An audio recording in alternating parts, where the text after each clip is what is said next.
Pati si Sara Duterte, guilty rito. May disbarment case din po. Si Sara Duterte, final ni Gadon. Alangan man anya ako lang yung madisbar. Mas malalaan niya yung ginawa ni Sara. Sabi ni Larry Gadon. Ngayon, yung mag-ama, sila ngayon ang may disbarment case parehas. Si Digong ngayon, finailan po.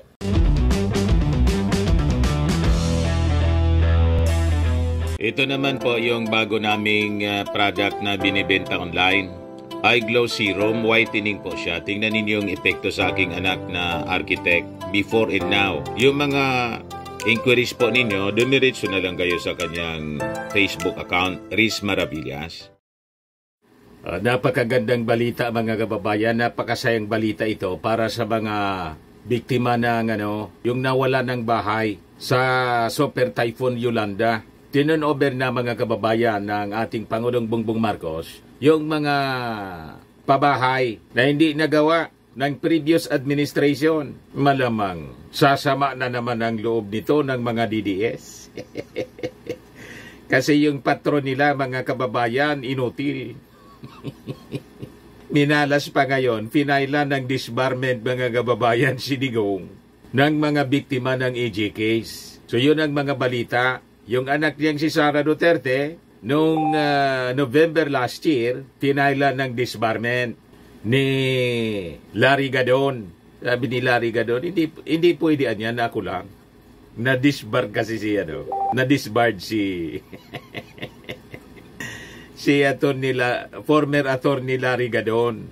O ngayon, si Digong naman mga kababayan ang dinidisbar. Pinailan ng disbarment. Dapat nga noon pa, disbarment case filed versus former President Duterte. Ito na mga kababayan ang simula ng kalbaryo. Sa bagay, dapat noon pa mga kababayan dinisbar itong si Digong kasi kahihiyan ito sa profesyon ng mga abogado. Yung mga sinasabi niya sa batas, mali-mali. Justified sa kanya yung AJK. Kill, kill, kill palagi yung order mga kababayan. So, parte yan na sa ating pag-usapan mga kababayan. Pero unahin natin itong napakagandang balita na yung hindi natapos po ng previous administration. O ito na, mga kababayan, tinapos na ng ating Pangulong Bongbong Marcos. Ayan ceremonial turnover of 8 completed Yolanda permanent housing projects in Leyte, Samar and Biliran Province. O yan po, napakaganda na mga housing units po. O diba? Napakaganda. Mga kababayan na mga pabahay, libre po siya. Sabi ng ating Pangulo, libre anya yan. Kuhan ko po sa inyo, i-play ko ito sa inyong coverage ng RTBM.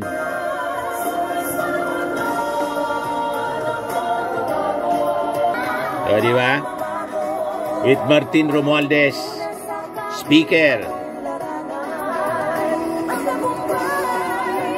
Yan ang ating Pangulo. Diba? Mga kababayan. Ito si Housing Secretary Acosar. Pakinggan natin yung kanyang sinasabi. Siyempre, yung 3,570 beneficiaries natin sa MOA signing and deed of donation and acceptance na ito. Congratulations po sa inyong lahat. Naniniwala po kami na ang okasyon na ito ay magsisilbing panibagong pag-asa at inspirasyon ninyo para sa lalong magpursigi sa buhay. Ang araw din pong ito ay matibay na patunay na hangarin ng administrasyon ni Pangulong Bongbong Marcos Jr. na tulungan ibangon ang ating mga kababayan sa sinalanta ng Super Typhoon Yolanda sa pamamagitan ng ligtas at disenteng bahay sa matatag na maunlad na komunidad. Utos ng ating mahal na Pangulo, tapusin po lahat ng NHA ang mga Yolanda housing projects dito sa Region 8. At sigurado po, lahat po ngayong taon ay tatapusin na po ang problema ng Yolanda housing. Bukod sa katunayan nito lamang, bukod dito sa Yolanda housing, kami po sa Department of Human Settlement and Urban Development o DSUD, doble kayod ngayon sa nationwide implementasyon ng pambansang pabahay para sa Philippine 4PH program. Ito ang flagship housing program ng ating Pangulo. Naglalayong resolbahin ang problema ng pabahay sa ating bansa. Sa katunayan nito, bago magpasko, nakapag-ceremonial turnover na tayo sa 4 PH units sa Palayan City, Township Project sa Nueva Ecija, para sa mga overseas workers na Pilipino, na pinangungunahan mismo ng ating Pangulo sa kasalukay ng project ng mga ito, nagsisilbing proof of concept ng 4PH sa tiwala ng pribadong sektor ng gobyerno. Sa pamumuno ng ating mahal ng Pangulo, tayo po ay magsama-sama at magtulong-tulong patungo sa mas maulad at matatag na bagong Pilipinas. Maraming salamat po. Yan po. 3,517 housing units yung tinon-over ngayon lang po para sa mga biktima na salanta ng Super Typhoon Yolanda. Tuwang-tuwa po yung ating mga kababayan dyan sa Leyte kasi mabilis yung pag-aksyon ng ating Pangulong Bongbong Marcos. Si Digong po, 6 years, wala man po na turnover. O di ba? Ang nangyari mga kababayan sa kanya, binatikos ng mga mamamayan. Ito yung balita ng Sunstar. Group Blast Duterte for rerouting Yolanda rehab budget. Yan yung report ng Sunstar, mga kababayan. An environmental group criticized the government's law. Published November 8, 2018, panahon ni Digong. Binanata nila yung very slow rehabilitation ng mga areas na tinamaan po ng Super Typhoon Yolanda 5 years ago. Yung Yolanda, panahon yun ni Pinoy, mga kababayan. Nang umupong presidente po, si Digong, palaman po nangyari.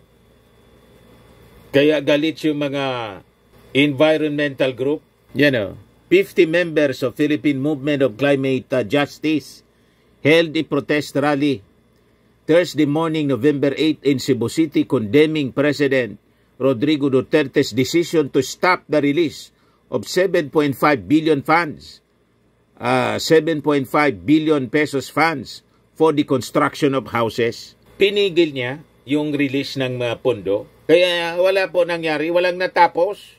Ginawa pa niyang housing SAR. Mga kababayan, si Ping Lacson, wala din po nangyari. Talagang Marcos lang po ang sakalam. Larry Pascua, PMCJ Visayas Coordinator, question why Duterte channeled 5 billion pesos to the rehabilitation program for war-torn Marawi City. He also asked the government to charge the construction firms who won contracts from the National Housing Authority but failed to build a single house, and the public officials who were remiss in their duties. Walang naipatuyo, mga kababayan, ni isang bahay 5 years after siyang maupo. After na tumama yung bagyo at siya ay umupo bilang Pangulo. Imagine that. Kaya sabi po ni Pascua, we are looking for justice for the victims. The group urged the government to formulate a comprehensive strategy in responding to climate change. Yolanda wrote havoc in the islands of Leyte, Northern Cebu, and northwestern parts of Visayas, base sa report nitong Sunstar Cebu. So ano kayo ngayon? Sabi ninyo, ang pinakamagaling na presidente, si Digong. Si Digong po, pinailan ng disbarment. Mamaya, ibigay ko po sa inyo after ng naging speech ng ating Pangulong Bongbong Marcos sa turnover po nitong 3,000 plus na mga housing units. So, ganon mga kababayan kaseryoso at sa kakagaling ng ating Pangulong Bongbong Marcos. Ito siya, pakinggan natin mga kababayan na napakagaling na presidente ng Pilipinas.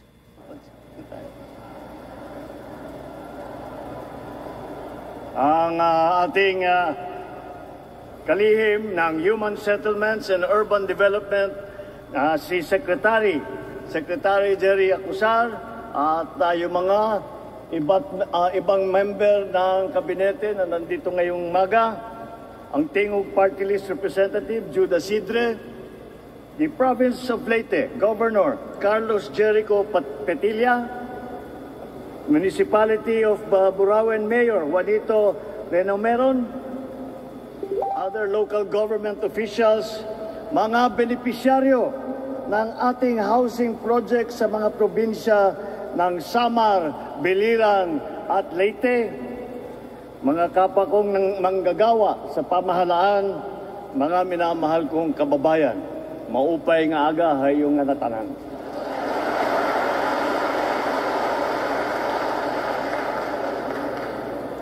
Lumampas na ang isang dekada na nakalipas mula nung masaksihan ng buong mundo ang tibay at pagkakaisang ipinamalas ng sambayanang Pilipino.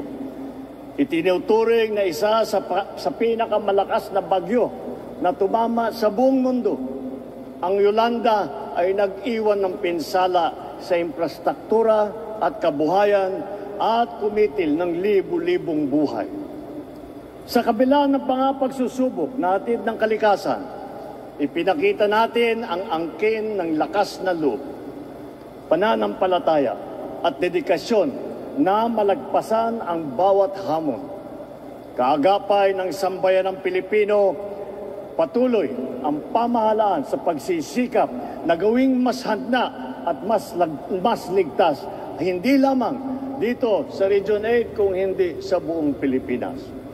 Sa pangunguna ng National Housing Authority, Department of Human Settlements and Urban Development at kasama ang inyong lokal na pamahalaan, ating binigyan ng diin na ipagkaloob ng angkop na kabahayan ang ating mga kababayan.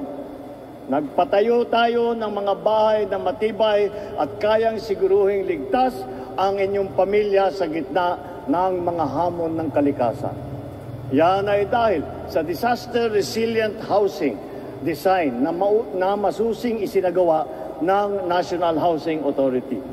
Ibig pong sabihin ito, ang ating mga pabahay ay kaya nang labanan ang malakas na hangin at lindol. Ngayon, inihahandog namin ang mahigit 3,500 bahay, bahagi ng mga proyektong matatapos na sa Leyte, sa Samar at sa Biliran. Mula rito, mahigit 1,900 bahay ang naipamahagi na sa ating mga benepisyaryo. Dito sa Leyte, maaari na kayong manirahan sa mga pabahay sa Cool Spring Residence, sa Riverside Community Residence, sa Mount Eagleville Subdivision, sa Coconut Grove Village, Dagami Townville, at ang Pastranaville. Bukas na rin ang Marabotville Sites 1 and 2 sa Samar.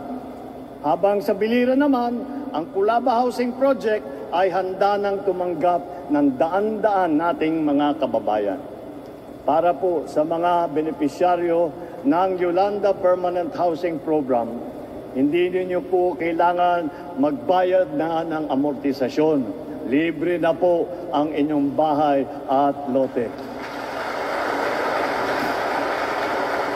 Hindi na po kayo sisingilin ng NHA dahil bigay na po ito sa inyo ng inyong pamahalaan. Sa katunayan, nagkaroon po tayo ng pagkakataong makausap ang isa sa ating mga benepisyaryo na naninirahan sa Riverside Community Residence. Naibahagi ni Ginang Divina Galamos na tuwing darating ang bagyo, nag-aalala sila dahil ang tinitirahan nila noon ay malapit sa ilog. Ngayon, mas ligtas at kampante na sila sa bago nilang bahay. Sabi naman po ni Ginang Angeles Alba, isang benepisyaryo na naninirahan sa Cool Spring Residences, kung noon, ayan na, ito sa sinasabi niya, noon ay nangangamba daw sa kanilang pamilya sa biglaang pagguho ng lupa, dala po ng malakas na pag-ulan. Ngayon, panatag na ang kanilang loob sa bago at maayos na matibay na tirahan. Ang hiling po namin sa mga benepisyaryo ay mapalagaan naman ninyo ang mga pabahay na ito.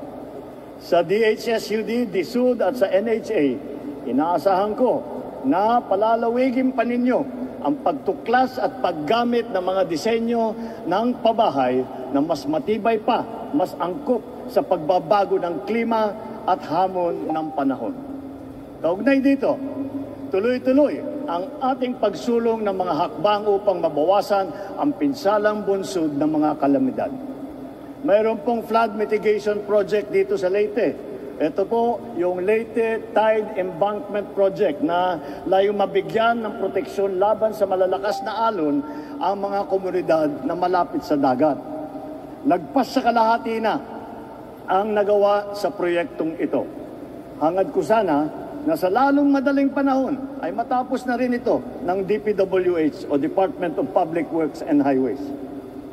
Sa buong bansa, ating binibigyan pansin ang pagsisiguro ng lahat ng flood control projects ay tiyakin natin na maayos ang disenyo upang makayanan nito ang dumadalas ng mga pag-ulan at ng pagbaha. Kahapon lamang, kausap namin ang kalihim ng DPWH upang busisiin ang kanilang mga pondo at proyekto. Tiyakin nila na lahat na ito, lalong-lalo na ang mga proyekto na makakatulong sa pagharap ng mga kalamidad ay maisasagawa ng maayos na ayon na plano at takdang oras.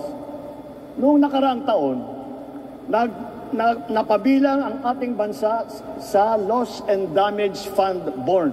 International po ito. Itong Loss and Damage Fund po.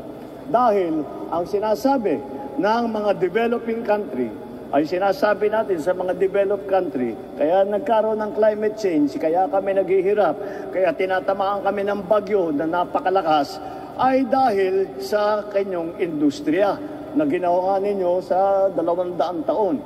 Kaya ang Loss and Damage Fund ay pumayag naman ang mga mayayaman na bansa at sinabi nila, tanggap naman nila na dapat nilang bigyan ng tulong ang mga tinatamaan ng kalamidad dahil sa kanilang industriya. At tayo po ay kasama na ngayon lang. Hindi lamang tayo kasama dyan sa Loss and Damage Fund Board. Ang Loss and Damage Fund Board ay dinala natin at dito na sila sa Pilipinas upang marinig nila ang boses ng mga Pilipino. Ito po ay isang mahalagang pagkakataon upang marinig ang ating tinig at matugunan ang ating pinansyal na pangangailangan para sa makabuluhang proyekto at programa. Kasabay ang ating pagkikiisa, pinaigting ng Disaster Risk Reduction and Management o DRRM workers na malawakang paghahanda mula sa pagpapalaganap ng impormasyon, pagtugon sa mga hinain ng ating mga pamayanan hanggang sa pagtitiyak na mas maayos na koordinasyon sa ating mga iba't ibang ahensya. Bilang pangunahing hakbang, nagtatayo tayo ng mga infrastruktura na magsisilbing proteksyon at sentro ng ating mga operasyon. Isa rito ang pagtatatag ng Evacuation Center at Disaster Response Command Center na tatayong sentro ng ating paghahatid tulong.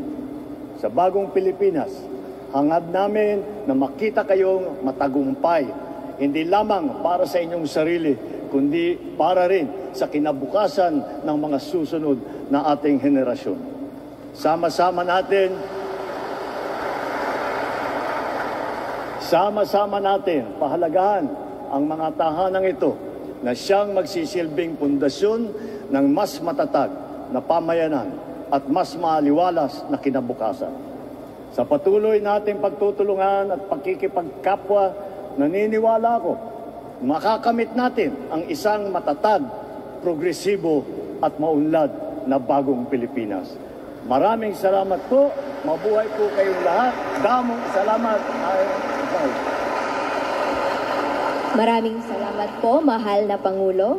Confirm mga kababayan, sinilip namin ni Mrs. sa Palasyo Malacanang nung Monday, pumunta kami doon. Presidente pa rin si PBBM. Ngayon nga nagsalita doon sa Leyte. Kasama yung susunod na Pangulo, si Martin Romualdez. Bigo mga kababayan yung mga DDS na sumakay sa INC rally na sabi nila, tatanggalin nila mga kababayan, palalayasin nila sa Palasyo Malacanang si PBBM. Sininip namin, gate 3 ng Palasyo Malacanang. Kauwi pa lang po namin ni Mrs. Nandun pa rin si PBBM. Presidente pa rin, kaya umuwi na lang kami. Ayan, sabi ko, uwi na muna kami. Okay naman pala, presidente pa rin si PBBM. Ngayon, si Digong, wala pong naipatapos. Sabi sa balita dito, walang naipatapos ni isang bahay.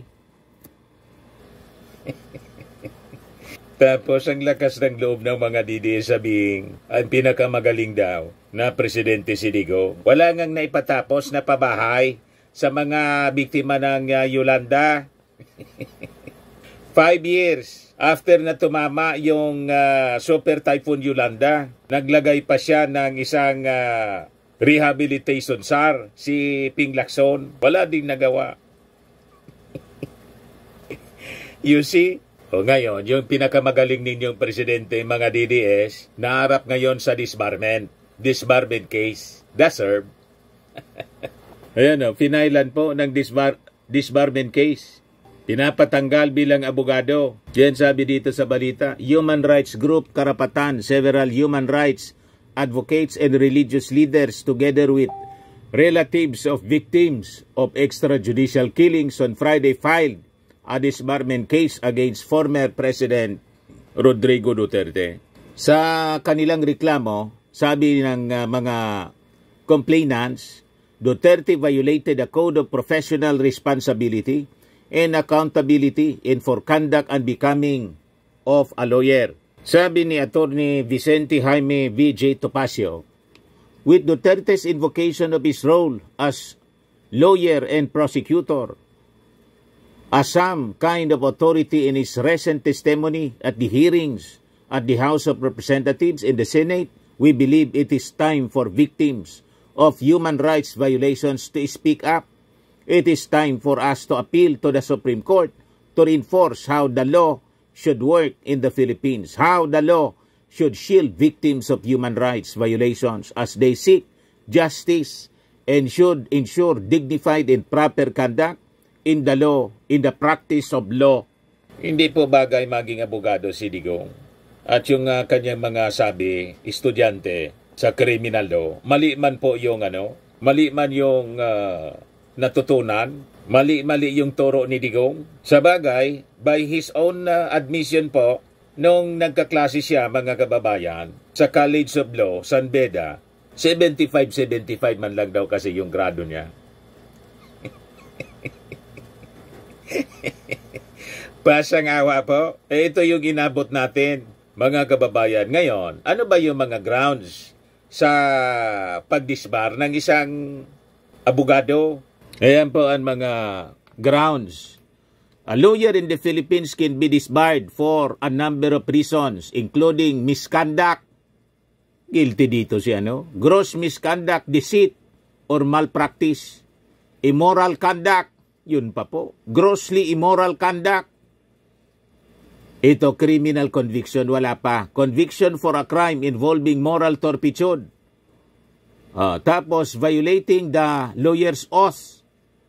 Then, disobedience, willfully disobeying a lawful order from a superior court. Tapos, unauthorized representation, willfully representing a party without authority. Ito yung mga grounds po. Pati si Sara Duterte, guilty rito. May disbarment case din po. Si Sara Duterte, final niya doon. Alangan man niya ako lang yung madisbar. Mas malalaan niya yung ginawa ni Sara. Sabi ni Larry Gadon. Ngayon, yung mag-ama, sila ngayon ang may disbarment case parehas. Si Digong ngayon, finailan po. So, sino yung pwedeng mag-file? Sabi rito, how the disbarment process works. The Supreme Court or the Integrated Bar of the Philippines can initiate a disbarment case. A verified complaint can be filed by any person with the Supreme Court or the IBP. Investigating commissioners investigate the complaints and submit a report with recommended action. The complainant must provide substantial evidence to establish their allegations.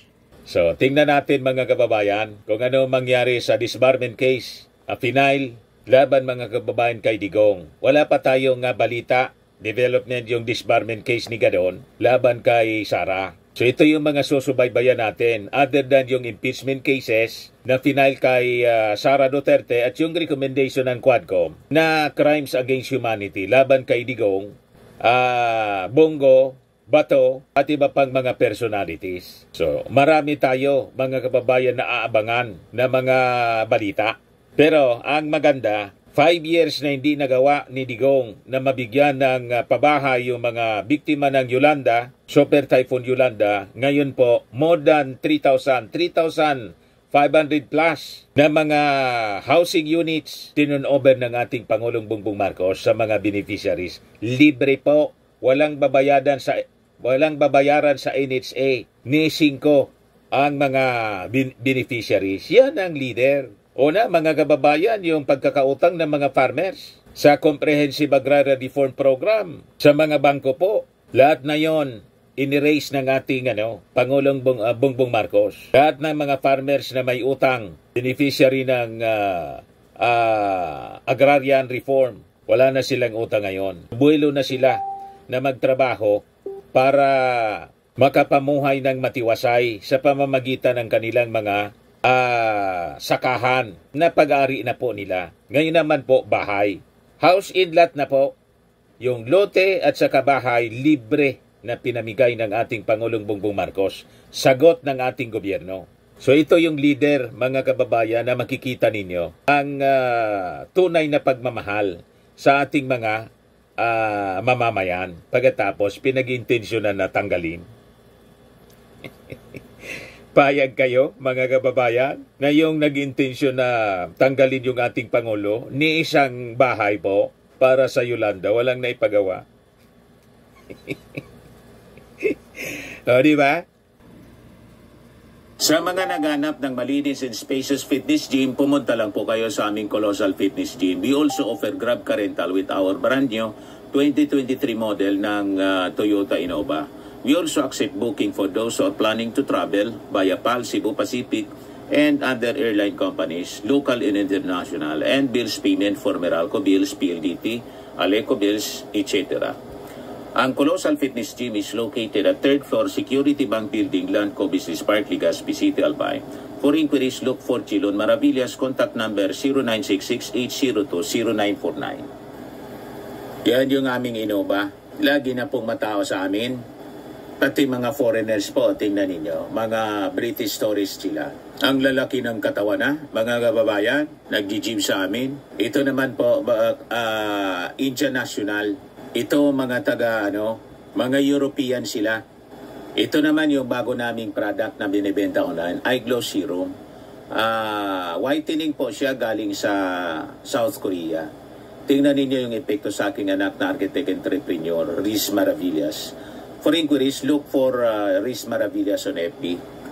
Ito naman po, Firmax Firming and Lifting Cream. Pinapahid po ito sa mga pulses and affected area. Mainam po ito sa mga pains at paninigas na mga kaso-kasuan.